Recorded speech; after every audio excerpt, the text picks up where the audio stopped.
Hello and welcome to our channel Marstream, your public performance broadcast platform. Make sure to like this video and subscribe to our channel. You can also donate to our tip jar and support the arts and artists of Marstream by clicking the link below in the description.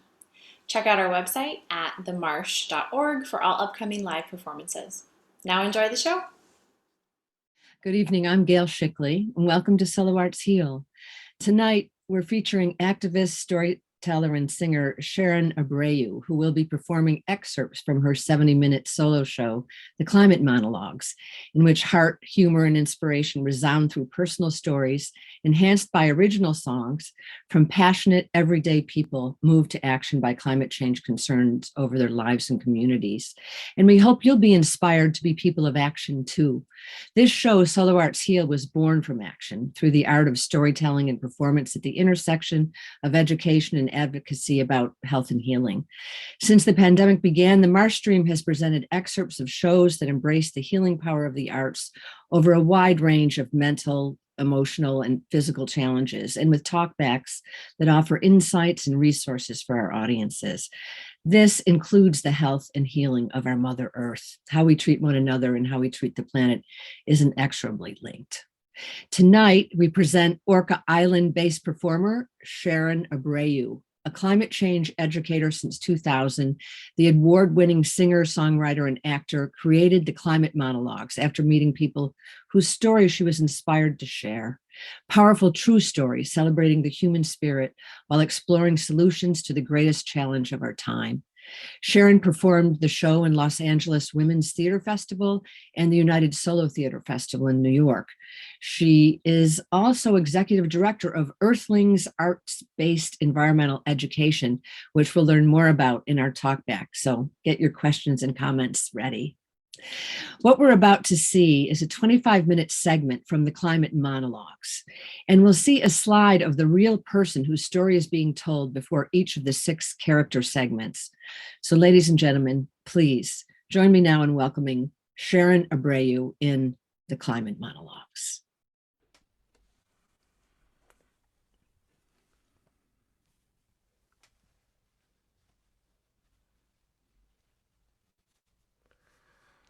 The town that I live in is called Bob White.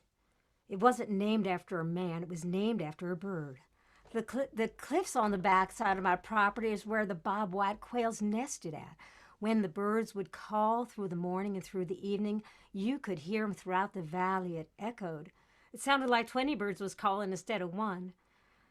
It's been probably close to 15 years now since I've even heard a Bob White quail. This is the most biodiverse region in the whole United States, second on the globe, and we're blowing it up. My grandfather and my family before me worked as underground union coal miners, and it was very hard for me to begin organizing against coal because coal had always been such a source of pride in our family. Coal is the basis of the whole economy here in West Virginia, and they very much control the employment here. There's one area that we're working on to preserve that is viable for wind energy. That's jobs forever, and it's renewable energy, clean energy. And the coal company wants to blow the mountain up. If they blow the mountain up, it's no longer wind viable, so this is permanent. Now, fracking is very much impacting northern West Virginia. Kids wake up with blood on their pillows from nosebleeds from the benzene used in fracking. Cows are dropping over dead from the natural gas pipelines going through their pastures. When I started doing this work years ago, I felt like I was talking to a brick wall. And now I see young people saying the same things I was saying back then. Some are divesting from fossil fuels, so it's happening. I see global warming as being a reason for people to start realizing the impacts of our energy usage. As a country, we do not recognize our impact on our children's future.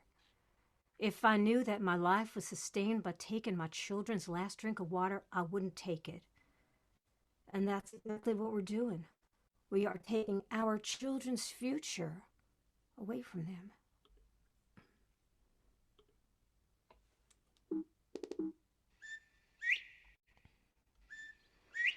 I long to hear the Bob White song. Haven't heard it in so long. With every ridge they blast away, I walk these ancient woods and pray. Let the waters run clean. Let our kids grow up fine. Let us harness the wind as we close those killing mines. I listen for the Bob White song, calling out to live free. Heal his wings and lift us up from this toxic poverty. Together I know we can right this wrong, and we will hear again the Bob White song. We will hear again the Bob White song.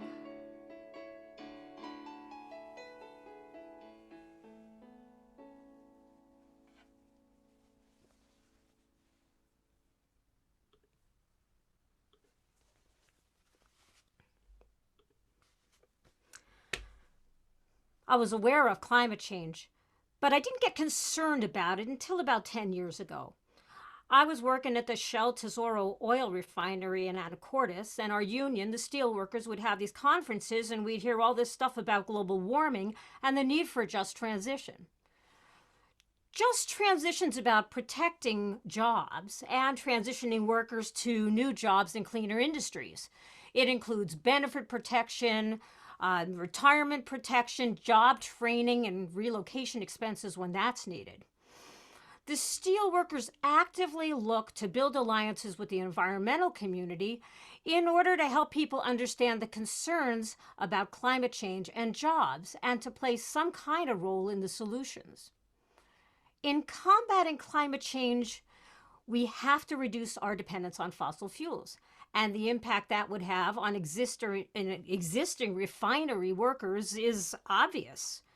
As part of the Blue-Green Alliance of labor and environmental groups, we're trying to protect workers from policies that would impose much greater costs on them than necessary. Smart policies that reduce our dependence on fossil fuels and invest in renewable energy will create millions of jobs. The trick about just transition is, how do you get there? Minimizing the costs, which could be catastrophic for some workers and communities. In coal communities now, we're seeing what happens when the decisions get made by the elites and the corporations, and the workers or communities are just caught flat-footed by surprise. We have to learn from that to try and help others avoid that fate. But it means those workers and communities have to play a much more meaningful role in the solutions. The most important thing that people need to understand about climate change is that you have to think past the end of your own nose and consider not just your own best interests, but the interests of everyone else. My grandkids will eventually ask me, what the hell did I do? Well, I want to be able to say that I did something.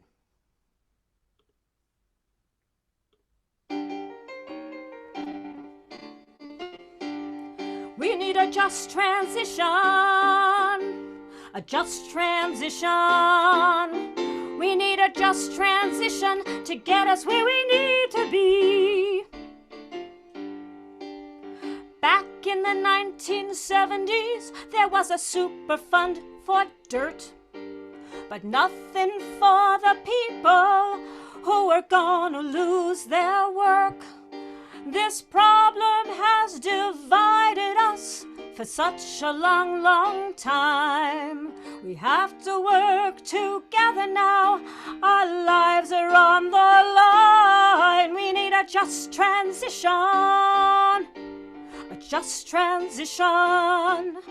We need a just transition to boost our economy.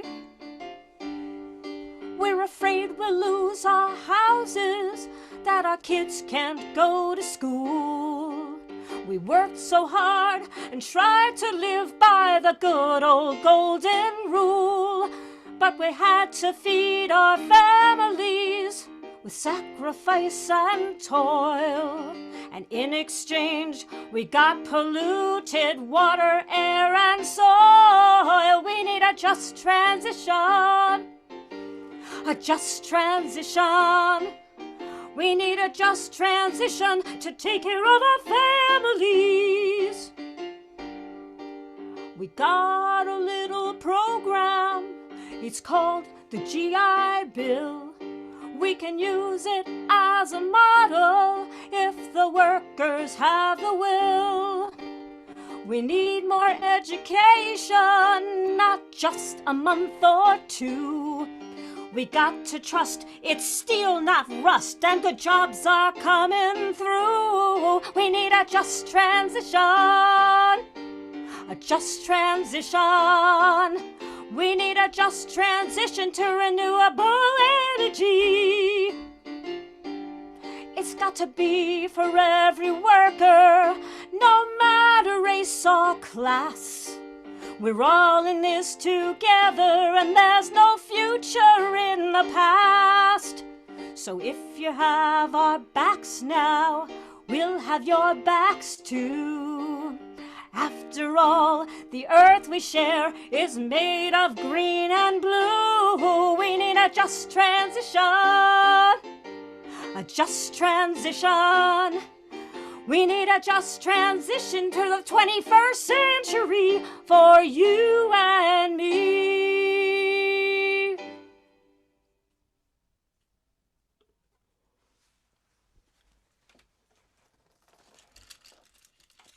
Ooh.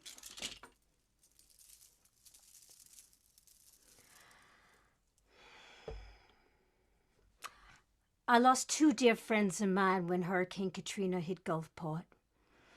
And when I saw what was left of my city, I made a conscious decision, and since then, it's been like full speed ahead. In the back of my mind, I knew we were going to have these climate disasters, but I never thought it was going to be right here in my own front yard. I'm living less than 4 miles from a coal plant that the NAACP gave a failing grade of D- in its report, Cold-Blooded. And then 5 years after that, here's the BP oil spill. I live within walking distance of the Gulf of Mexico. I can walk down from my house and see the sludge. So, you know, I'm pretty motivated. My sister, who's an environmental scientist, would say things on a scientific level, and I'd think, okay, I'm not sure just what she said, but I know it's important. The lack of understanding, that is a big issue, and one that I have been struggling with. How do we demystify the science to all of this?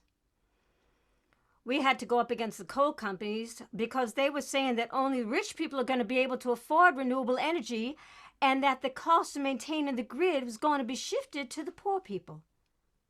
But climate change is something that is going to be borne on the backs of poor people. There are people just trying to put food on the table. We need to try and explain to them that this isn't a, quote, white people's issue. The coal company was building this coal plant in a majority African-American county with a high poverty rate. The Sierra Club filed a suit against them building the plant, but the energy company went in telling residents this is going to bring jobs to your community, and those are just a bunch of rich white people. They care more about trees than you having a job. They actually tried this with me. I got really upset about it, and I told them, don't try that with me. I was at the Climate March in New York in 2014. I looked at all the children, and I remembered when I was their age, I was marching in Mississippi with Dr. Martin Luther King. And now I'm marching again for just some basic civil rights, you know, the right to breathe clean air and the right to have a safe climate. And that connection of civil rights then and civil rights now, I looked at the diversity of people in that march and I started wondering what Dr. King would say if he were living today. I'm sure he'd be there at this march. I always tell people, be persistent and never give up. Never give up, never give up. I tell everybody, never give up. Some things seem too big to fight, but we got power and the right to stand up for green energy in every community. Never give up, never give up. I tell everybody, never give up. If greed invades your community, pushing dirty energy, tell them don't try that with me. And never, never, never give up.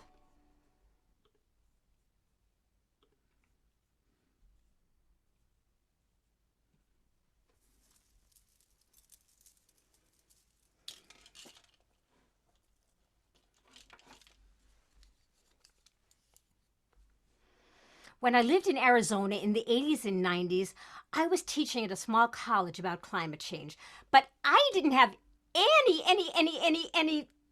idea how horrible it was until the bark beetles got the trees in Arizona in the summer of '02. Warm winters don't kill off as many bark beetles, and drought-stressed trees can't create the sap they need to fend off the beetles. Then we moved to Colorado and had a pretty big drought year here. And those two things combined let me go back and actually read much more of the actual science on climate change. And I realized, oh my gosh, they've been trying to tell us that there were these tipping points and that we were going to lose a lot of the forests all over the United States. And we're talking about losing 30 to 50% of the species. What does that mean? And I was just like, oh my gosh. 1 degree warming for the planet is a really big deal. In Colorado, like most of the country, our largest source of greenhouse gases comes from coal plants. We're about 30 years behind in preparing for the shift to renewable energy, but a lot is being done with solar and wind power in a bunch of states now. Our utility, Xcel Energy, analyzed that if they add 600 megawatts of wind power and 400 megawatts of solar, it saves us over $500 million over the next 40 years. Renewable energy is beginning to win in a huge way, but we're still not moving at a scale that matches the scale of the climate crisis.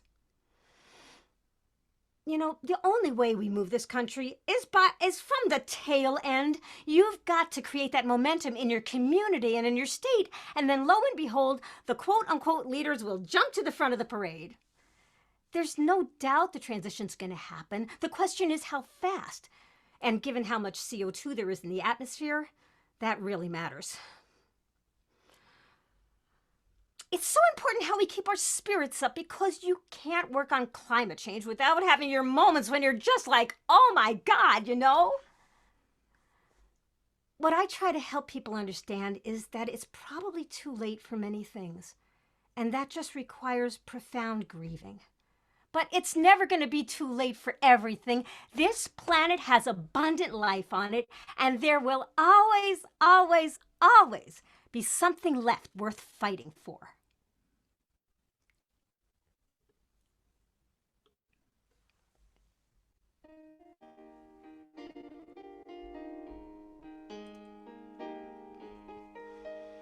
I've been watching the world around me change. I feel scared, then hopeful, always a little strange.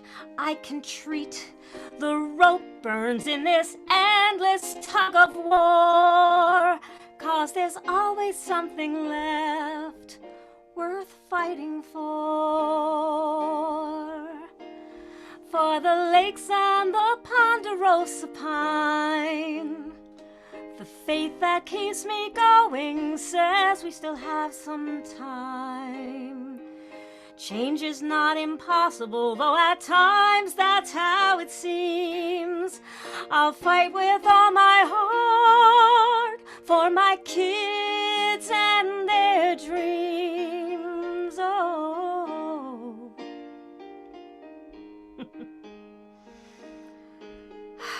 Sometimes I fight, and then sometimes I pray. I traded in my coal for a solar array. I'll give it all I've got, 'cause there's a lot to restore. And there's always something left worth fighting for. There's always something left worth fighting for.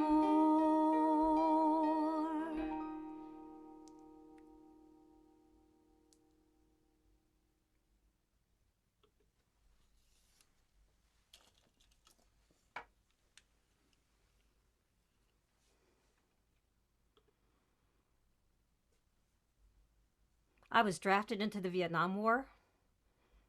I watched planes bomb rice paddies, rivers, forests, and fields. I sometimes felt we were fighting the earth itself. But the devastation that I witnessed in Vietnam is actually dwarfed in comparison to the devastation we're seeing now due to climate change. And our military emits more CO2 than 140 countries. That's what we call a huge carbon footprint. The military's fleet of nearly 190,000 vehicles includes over 140,000 Humvees, which get 4 to 6 miles per gallon. With the jets, the military talks in terms of gallons per mile, not miles per gallon. The B-52 Stratofortress consumes about as much fuel in an hour as you would driving around in your car for 7 years. Then there's trucks, tanks, nuclear weapons, and the Space Force. In March of 2003, the Army estimated that they would need more than 40 million gallons of gasoline for the first 3 weeks of the Iraq War. Now, the military has never denied climate change. They see it as a threat to military operations and installations. They're concerned with mass migrations of people and the possibility of conflict over the most basic resources like food and water. You know, one cause of the prolonged civil war in Syria is drought. In Central and South America, we're seeing crop failure and drought, so there's pressure for refugees to move north. At home, we're seeing floods and wildfires, and there's displacement here as well. So, what are our priorities as a country? Our government has spent $6.4 trillion on wars for oil in the last 2 decades. And it's estimated that for $4.5 trillion, we could have switched to renewables. At times, I feel like I'm a plumber on the Titanic, tinkering with a leaky faucet. The climate crisis is the most certain and immediate threat to our security, and it's happening now. If we could redefine security, look at healthcare security, housing security, job security, and fighting a very real threat, the climate crisis. Now, we have a House resolution which is going to be sponsored by Barbara Lee of California, demanding that the Department of Defense accurately measure and report all military greenhouse gas emissions here and abroad. If you want to help, keep connecting militarism to the climate crisis. Support our resolution once it's introduced, and ask your rep to support it. And don't let the politicians off the hook. We really need a massive shift in consciousness, and it needs to happen fast.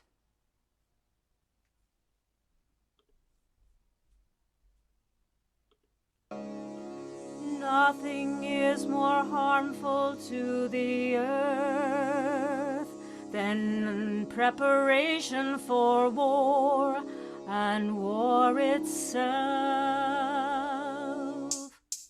Some talk about a carbon footprint. We all have one, don't you know? But the military's carbon blueprint packs a blow from heel to toe. I feel that print on my backside, pushing me past my comfort zone. It's been wearing me down to the bone, and I know I'm not alone. Nothing is more harmful to the earth than preparation for war and war itself. We are vets, but we're still fighting, 'cause we know that there's a way to heal our wounded planet, to cool it off without delay. We fought in foreign countries, we dropped drone after drone after drone. Now we must defend our atmosphere and the earth, our only home. Nothing is more harmful to the earth than preparation for war and war itself. Carbon blueprint. As Congress kicks this loaded can down a long and dusty road, the climate's like a landmine about to explode, and the fighter jets are set in suicide mode. Oh, that blueprint's on my backside, a carbon blueprint strong and wide. But this fight for the climate, we're all on the same side. Nothing is more harmful to the earth than preparation for war and war itself. Carbon blueprint.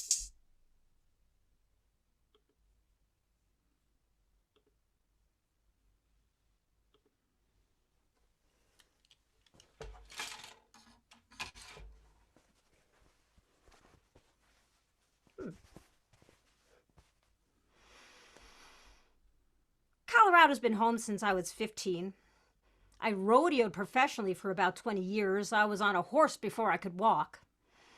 I went to law school and got pretty disillusioned, so I went to work on a thoroughbred horse ranch raising baby horses, which I loved. I thoroughly loved. But after a few months, I just got itchy. In '76, I teamed up with my future husband, Amory Lovins. He wrote an article in which he laid out this theory that it's cheaper to meet your marginal energy needs once you've gotten energy efficient.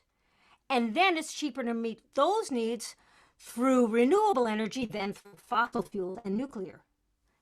Kicked off a shitstorm.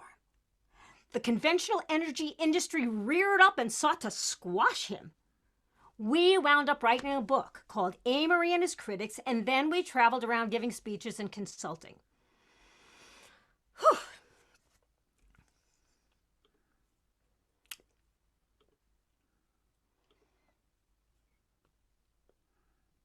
You know, there are scary things happening, and people need to know that. At the same time, let's assume the skeptics are right. Climate change is a hoax.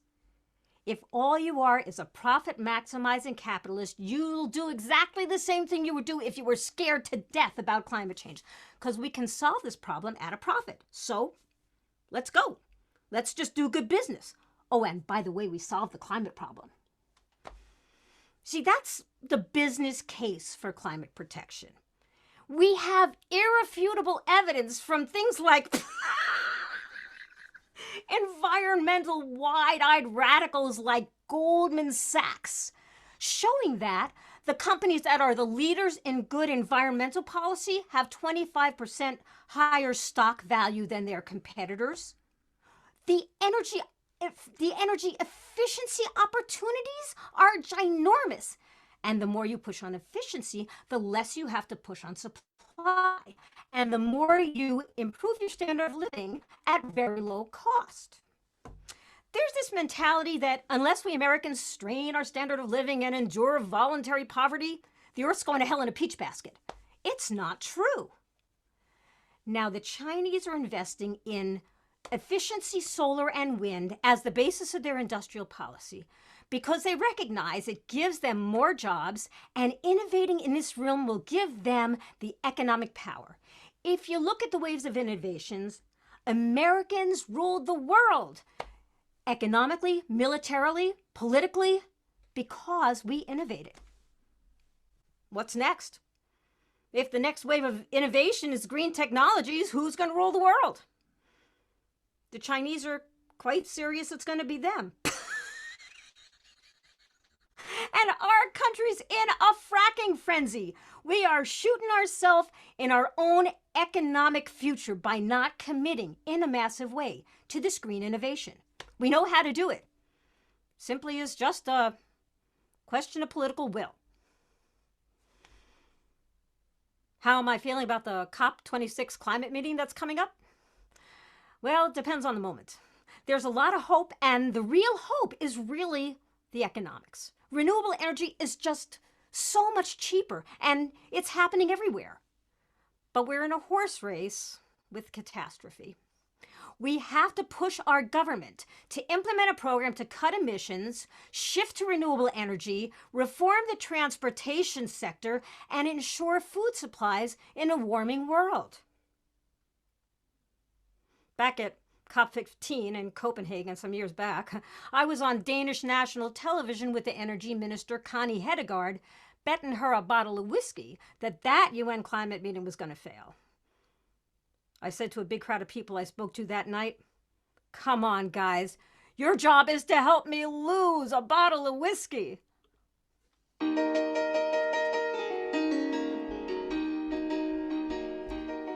There's a world of worry in the news, but there's a win-win plan and we get to choose. I made a bet, and if I win, we're all gonna lose. So won't you help me lose a bottle of whiskey?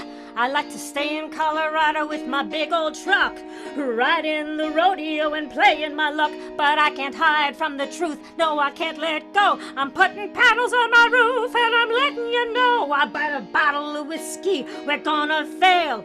I hate to knock the wind from that consumer sale, but we're rolling the dice, so take my advice and help me lose a bottle of whiskey. We're teetering on a broken stool, gulping down gallons of fossil fuel. So come on, saddle up and help the planet cool, and help me lose a bottle of whiskey. Ooh! And you know, I do love whiskey.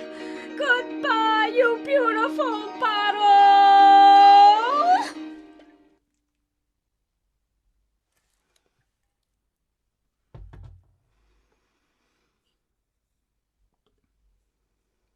Thank you.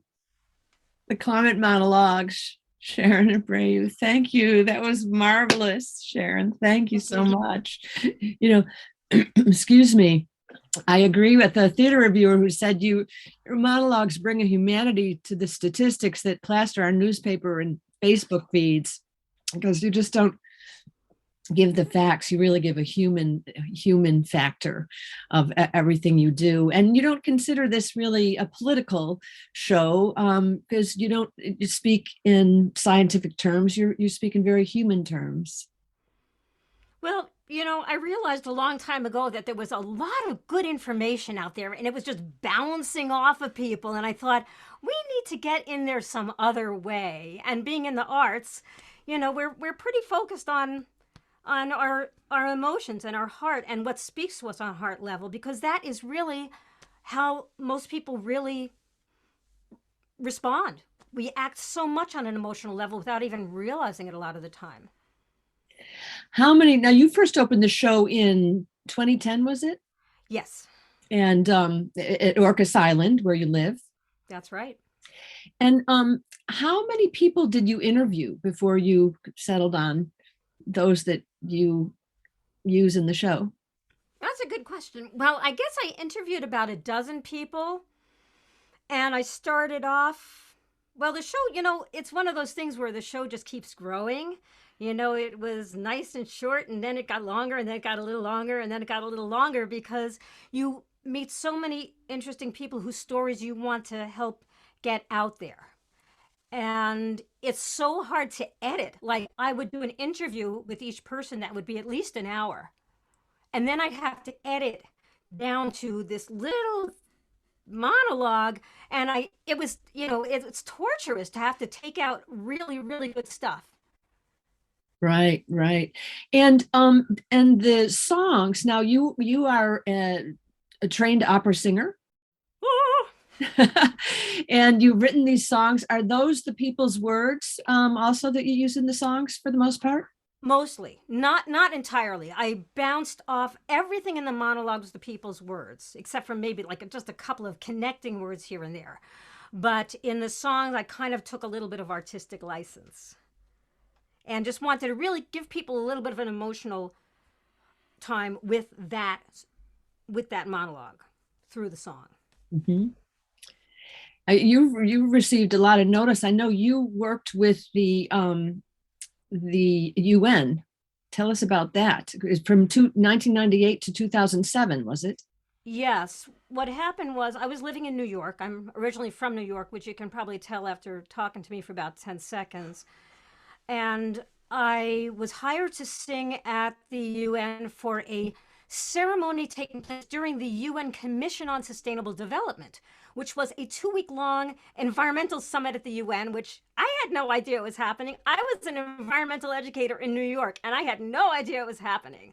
But I got hired to sing at a trade union ceremony for the April 28th day of mourning for, it's the International Day of Mourning for Dead and Injured Workers. So it was a candle lighting ceremony hosted by the trade union major group. And so I went and sang there. And when I saw what was happening, I said, ooh, can I just like be a fly on the wall and stay?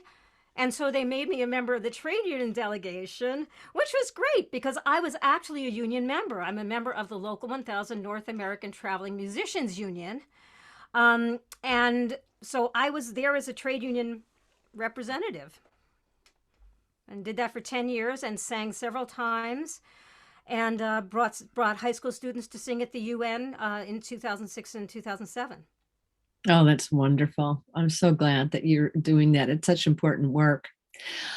We have another guest that I want to bring in, but first I want to remind our audience about our tip jar. Funds are still greatly needed to support the marsh. No donation amount is too small or too great, and we're very grateful to you for your support. The tip jar link is in the chat, and you will be able to click on that and donate. And I also remind our audience that you may and are encouraged to post comments and questions in the chat, whether you're on Zoom or YouTube. The comments and questions will get to us. So please let us hear from you. And now I know Sharon is also executive director of Earthlings Arts-Based Environmental Education, and your co-worker and mate is Michael Hurwitch. And Michael, we'd like to invite you to join us for the conversation. Welcome. Hello. Hello. Do you call your duo Earthlings? Yes, we are the Earthlings duo. The Earthlings duo. Wonderful. Tell us about, now you both met in New York in Greenwich Village originally, yes. And I understand you had an illustrious singer that you've worked with there. Yes, we had the very strong honor and privilege of working with Pete Seeger, and he was really a great mentor to us and so many people. He was trying to get so many people heard, so many of us who were links in the chain, as we say. And so we got to perform with him on several occasions, and it was a great experience and a great learning experience because he was so gregarious, and it was never about him. It was always about you and you and you and you. And it was just wonderful. And people were always like, oh, Pete, Pete, Pete. And he was like, no, you. What a lovely man. I had the fortunate honor to meet him at a demonstration or two back in the day. So very personable and such a great artist. So what a wonderful opportunity that you had. And so tell us about, you started combining your music and environmental education as early as '93 because you met Pete Seeger through the Hudson River Sloop Clearwater, was it? Well, actually, yeah, I did meet Pete through Hudson River Sloop Clearwater, but I didn't meet him for a while. I was studying classical singing in New York, and living on West 14th Street, and I saw this cute little handmade magic marker Xerox sign for a pumpkin festival. And I thought that looked really cute. So my friend Nancy Heller, who's my very first folk music duo partner, and I went down to the Christopher Street Pier to this pumpkin festival, which happened to be sponsored by the Hudson River Sloop Clearwater. And they had these really interesting environmental displays and lots of pumpkins and really great folk music. And they had a half-price membership, so I signed up and got invited to a meeting down on Barclay Street in Lower Manhattan and started learning about my drinking water. Ah. And I just got, when you start learning about one thing, it's opening the Pandora's box. You start seeing the connections between everything, environment and politics and human health, and just everything. And so I just got deeper and deeper into that. I started using my voice for environmental education, and sometime down the road after that, I started seeing Pete Seeger at events, and it was down at the New York City Water Festival where he came up to me one day and he said, "It's really good to see you and hear you again." And I went, Lovely. Indeed. Pete Seeger noticed me. Yes, that's so lovely. As well he should. And now in Orcas Island, you work with I guess both of you probably work with the San Juans Alliance. Tell us about that. Well, the San Juans Alliance is made up of environmental groups and citizens here in San Juan County, and it formed back around 2011 when we realized that there was a proposal for a major coal export terminal that Peabody Energy was proposing to build on a fragile aquatic preserve area just north of Bellingham, Washington, which is very close to here. And we decided that wasn't going to happen. And it was really interesting because when I started doing the Climate Monologues, two of the people that I knew from the start were Maria Gano of West Virginia and Ed Wiley of West Virginia. And so I didn't do Ed's monologue today, but so I was doing these monologues about coal country on the East Coast. And it didn't seem at that moment relevant to people in Washington State because we have almost no coal in our energy mix. We have all of this, large hydro that's been there for so many years. But what happened then was right after I started, doing this show, all of a sudden it was like, oh my God, we have to fight this coal huge export terminal, and they want to ship massive tons of coal to China so they can burn it over there and all the pollution can come back here and all the CO2 can. So that's how that formed. And there were 6 proposed coal terminal projects around the state, and all 6 of them got defeated. A large part of the reason was the tribes. The tribes have a treaty, the Treaty of Point Elliott, 1855 treaty. And that was a great, great help that the tribes had this treaty, which ultimately, took down those proposals. But it also had something to do with the fact that so many of us were working with the tribes and showing up. We over flooded every single venue for what they call the scoping hearings, the EPA scoping sessions. Yeah, I will say the treaties have been ignored routinely in the past. But just for example, some of these coal terminals, the tribes have a right to fish and crab and all the regular things that they did in those spots. Well, if there's a coal terminal there, they're not going to be able to do those things. So it was quite clear that it was, the treaties would not allow this. But all by themselves, would they have won? Probably not. Maybe not, at least. But by ourselves, would we have won? No, because we had no rights like that. So with the combination of their rights and our massive force together. Absolutely. And that is the Lummi Nation up there, is it? That's the tribe that we were working with primarily. There are many Coast Salish tribes in this area, and many of the tribes have been active in stopping these coal terminals from happening, and also working ceaselessly to this very day to stop the liquid natural gas, to try to stop all of the fracked gas that's coming in here. There's just so many types of gas and oil and bitumen and other toxic chemicals that we're trying to keep out of our ports and trying to transition away from this dependence on fossil fuels. And the tribes Right. So are grateful for the most out there just all the time. so grateful for the tribal work and the Yeah. water keepers We are. and the work that Yeah, they're doing for the absolutely. pipelines and so on across the nation. We really, really honor that and need them so much. So so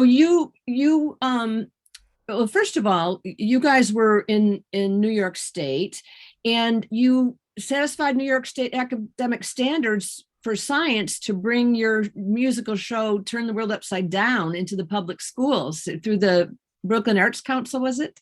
That's that right. That was really, really fun Uh, performing for all these grade school and junior high school kids, and they were so enthusiastic. And we were carrying, I had a bass, a stand-up bass. I was carrying my stand-up bass up the stairs of these schools and These their old- auditoriums. Old elementary school buildings that didn't have any elevators. We kept in really, really good shape on doing that show. That's great. Well, so important as you led up to now the Sunrise Movement, and the youth movement is very strong, and you were a part of helping build that. So that's really awesome. And then it was in 2002 you started Earthlings Arts-Based Environmental Education, and so tell us about that. You to become stewards of the earth, and you had the Great Climate Caper, was it?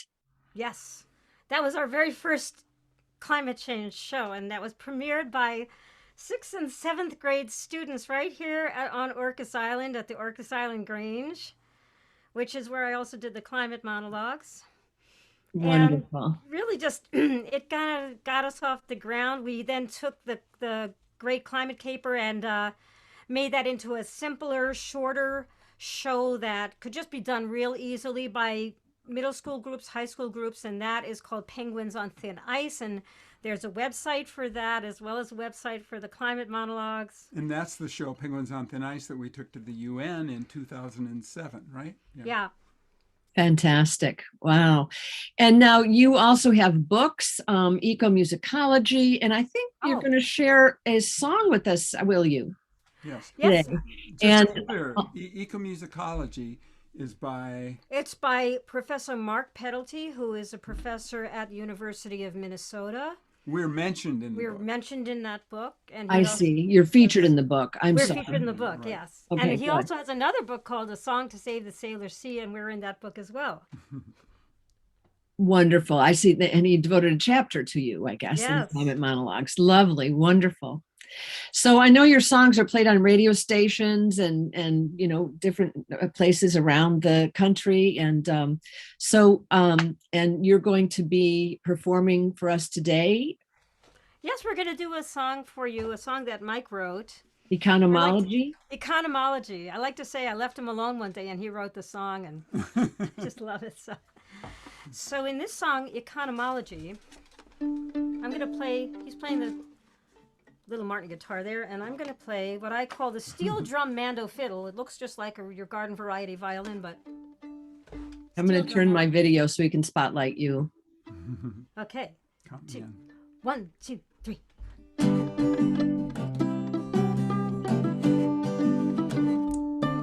There's a lesson that is dawning on humanity, a species that has suffered from insanity. It's a very simple lesson of prosperity. The economy depends on the ecology. Many years back in old Iraq, agriculture was invented. Population increased, cut down all the trees. Now that place a desert. The economy depends on the ecology. Economy depends on the ecology. From land and sea come prosperity. The economy depends on the ecology. See, you and me are the economy, and we depend on the ecology. If the world isn't healthy, neither will we be. Economy depends on the ecology.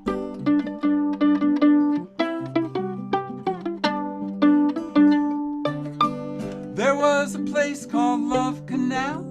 People had to work aplenty, but a factory man put poison in the land, and now that town is empty. The factory depends on the ecology. The Factory depend on the ecology. Don't poison the land, Mr. Factory Man. The economy depend on the ecology.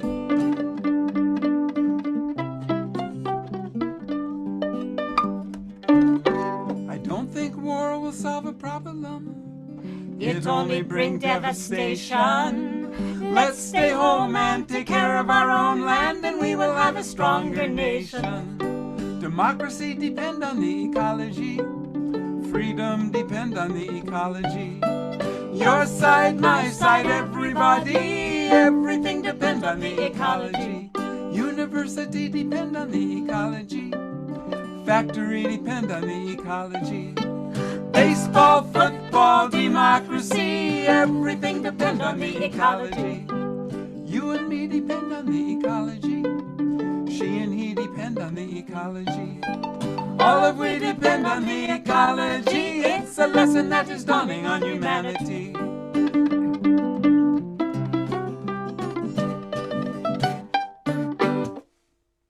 Economology. Lovely. Ooh. I love it. I love it. Ooh. Thank you so much. Well, We have thank you. some, let's see, we have some wonderful comments here saying wonderful show. Many thanks. Appreciate the cross section of peoples and stories. Let's see. Ken Gale says, when Fred Hellerman of the Weavers wrote his incredible song, Come Away Melinda, he was thinking, let's write a song about what war means to one person. Interesting. Mm-hmm. Donna Stein, New York City Friends of Clearwater. Love Sharon. Lovely. This is our, and Donna Stein says, this is our first annual water festival in New York City Friends of Clearwater, as what we were talking about earlier. And she put up the radio information. And Gail, Donna Stein, Sally Gellert, co-hosts are big fans. See Sharon and Mike on our website, ecoradio.org. Lovely. Someone says agriculture was invented in Nigeria long before. Okay, sorry about that. From the Fertile Crescent, which is now mostly desert. Okay, thank you, Ken Gale, for that. And James Janko says, yes, the economy depends on the ecology. Great song, wonderful. People that you portrayed. So lovely, lovely. Thank you for those comments. And if you have any other questions, we just have a few minutes left. Oh, but I do want to mention, Michael Hurwich's, you published your book in 2016. Tell us about that. So the Maltese dodo, it's basically the story of the history of climate change science told through a parody of the Maltese falcon. So the detective is, investigating why this climate change is going on, and eventually, of course, he discovers that greenhouse gases in the atmosphere, which people were already discovering this 200 years ago, but he goes back to this whole history of how all these discoveries were made. So, and it's really fun. We actually had a live reading of it a couple of years back at an event called Storming the Sound, which is an annual day of environmental education workshops for educators and environmental educators in La Conner, Washington, and it was really fun. He's done so much research on this, and you would not believe the amount of critters, literally critters that are in the history of climate change. But it's really important for people to know the history, because people believe things that are just so wildly untrue, like Al Gore invented climate change, or China invented climate change, and we're like, ah! The science goes back to 1820. So I think that was before Al Gore was born. Al Gore and I work with the Climate Reality Project, and I must say that, the climate deniers basically know the truth of what's happening. So, you've released more songs. You continued to do your good work. I know in 2017, Songs to Save the Salish Sea, was it? Salish Sea, yeah. Yeah, to raise awareness about the local community's efforts to prevent coal and oil and gas projects in the sea. So Right. I thank you for your incredibly good work. And there's nothing more wonderful than to have it presented artistically because Gail, thank you for this opportunity. Well, oh, thanks so much. And I, I want to say thank you to everyone for tuning in, Yes, and thanks to our friends who posted in the chat. We really appreciate your support so much. yes. well, I want to thank you. And I just want to any other remarks that you want to make? We just got a request, but I don't think we have enough time for it, so we'll have to give you a private performance of the Granny songs. Oh, Granny Song. Okay, we'll have to look for that on your website. And the Yeah, Yeah, it is. We have it on the Songs to Save the that's Ocean. about a whale that was believed to be at least 100 years old. really, And a friend of Sharon's asked her, right? Would you write a song about she must be awfully wise, having been around this sea for the last 100 years. What would she tell us? And that's what the song is about. lovely. Well, we'll have to have you back another time so we can have another concert. Really Okay. enjoyed hearing the music and the story. So again, a very special thank you to Sharon Abreu and also to Michael Herwich for your artistic work and inspiring action for environmental and social justice. Look for more at theclimatemonologues.com and other links that are posted, and also on the Marsh Stream YouTube platform at themarsh.org. I want to let our audience know that next week, Solo Arts Heal presents ANCAN founder Rick Davis, featuring singer, songwriter, and pianist Elliot Kerman, who will sing some jazz standards and share his story. ANCAN is a terrific organization that shares stories and health information here on Solo Arts Heal every month, offering advocacy, navigation, and support for people with illness. Then on November 3rd, I'll be back with Ellen Dunphy in her show Imaginary Endings. Ellen began 2020 playing dying characters on stage and in a training video, and 6 months later was diagnosed with real-life stomach cancer, and her real-life oncologist, the same as the doctor from her training video. Compelling stories from amazing people. Join us. With thanks again to Sharon Abreu, Marsh Stream producers Kristen Scheel and Brianna Caver, General Manager Brian Williamson, Artistic Director Stephanie Wiseman, and to our Zoom and YouTube audiences, always, thanks for joining us. We're all in this together. See you next time. Thanks so much. Bye bye. Bye now.